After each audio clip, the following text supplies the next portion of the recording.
Shalom, selamat pagi saudara sekalian. Senang bisa kembali berjumpa dengan saudara dalam acara Light of Revival, renungan firman Tuhan yang akan memberkati kita sepanjang hari ini. Mari kita melihat ayat kita, Matius 7 ayat 24 dan ayat yang ke-26. Setiap orang yang mendengar perkataanku ini dan melakukannya, ia sama dengan orang yang bijaksana yang mendirikan rumahnya di atas batu. Tetapi setiap orang yang mendengar perkataanku ini dan tidak melakukannya, ia sama dengan orang yang bodoh yang mendirikan rumahnya di atas pasir.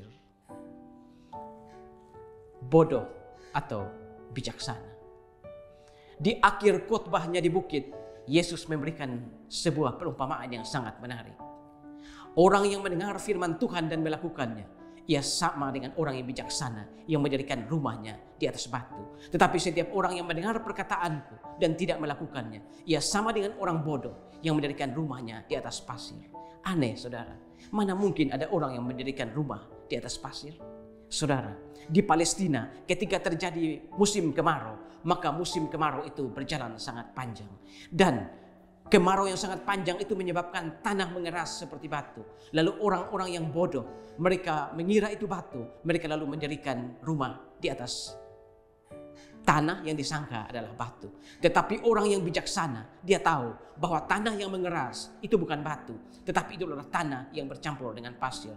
Makanya ketika dia akan membangun rumah, dia harus menggali pondasi lebih dalam, lalu memasang batu-batu dan kemudian dia menjadikan rumahnya di atas batu. Dan ketika hujan datang dan banjir melanda, maka rumahnya tidak akan mengalami kerusakan. Sedangkan orang yang bodoh, rumahnya akan mengalami kerusakan yang sangat hebat. Lalu Yesus menyimpulkan, orang yang mendengar perkataanku dan tidak melakukannya, ia sama dengan orang bodoh yang menjadikan rumah di atas pasir. Tetapi orang yang mendengar perkataanku dan melakukannya, dia sama dengan orang bijaksana yang menjadikan rumahnya di atas batu.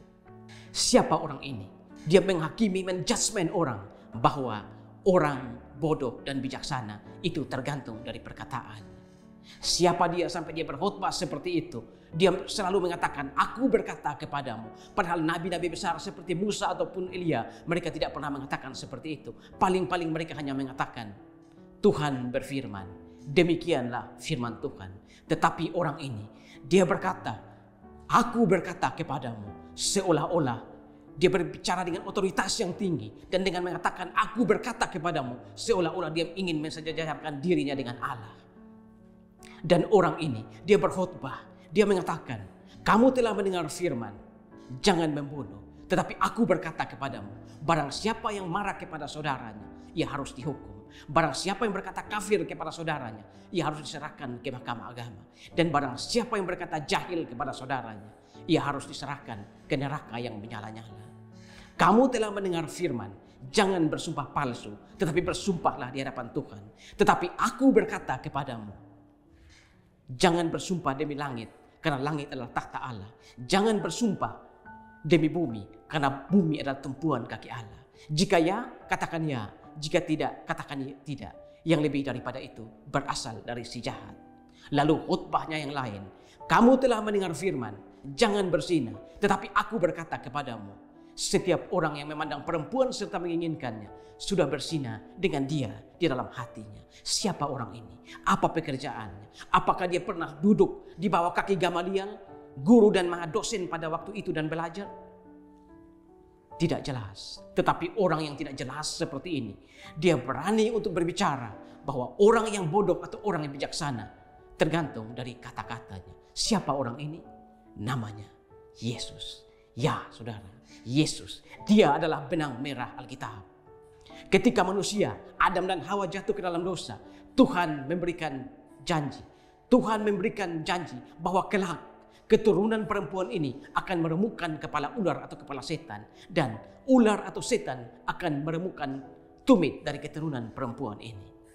Sesudah itu saudara, sesudah dari kitab Kejadian sampai Maleaki, yang ada hanyalah kisah-kisah tentang bangsa Israel yang menanti datangnya Sang Mesias, memasuki perjanjian baru.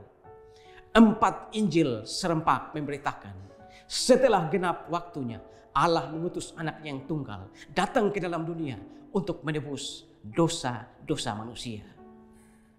Saudara-saudara, setelah itu dilanjutkan dengan kisah Rasul. Di dalam kisah Rasul dikisahkan bagaimana Roh Kudus bekerja dengan luar biasa.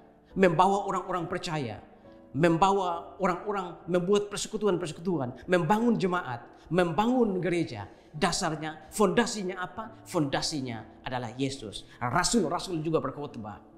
Yesus yang telah kamu salibkan, yang telah kamu bunuh itu, namun telah bangkit pada hari yang ketiga. Yesus itulah yang kami beritakan. Dan saudara-saudara, surat-surat yang lain pun mengisahkan bagaimana orang-orang Kristen mempertahankan iman mereka kepada Yesus walaupun ada dalam penderitaan. Sampai pada kitab Wahyu, ada surat yang dikirim untuk 5 jemaat dan menegur jemaat-jemaat itu. Siapa pengirimnya? Pengirimnya adalah Yesus. Dan di akhir Wahyu, Yesus berkata, "Aku datang segera." Yohanes menyambutnya, "Amin, ya, datanglah Tuhan Yesus." Saudara-saudara, Tuhan Yesus Kristus adalah benang merah Alkitab. Dia adalah pemenuhan janji Allah. Dia adalah pemenuhan wahyu Allah. Karena itu saudara, pantaslah dia berkata, jikalau orang yang mendengar perkataannya dan tidak melakukannya, dia seperti orang bodoh. Tetapi orang yang mendengar perkataannya dan melakukannya, dia seperti orang bijak yang menjadikan rumahnya di atas batu. Saudara-saudara, pagi hari ini, saudara ada di mana? Apakah saudara orang bijak atau orang bodoh? Itu tergantung bagaimana sikap saudara terhadap firman Tuhan. Mari kita berdoa. Tuhan, terima kasih untuk firman pagi hari ini. Kami belajar dari kisah perumpamaan yang Yesus sampaikan tentang orang yang bodoh dan orang yang bijaksana. Bagaimana orang yang mendengar firman dan melakukan, ataupun orang yang mendengar firman dan tidak melakukan. Bodoh atau bijaksana ditentukan bagaimana sikap kami terhadap firman. Terima kasih Tuhan Yesus. Amin. Saudara, jadikanlah firman Tuhan sebagai pelita dan terang di sepanjang jalan hidup kita. Tuhan memberkati kita semua.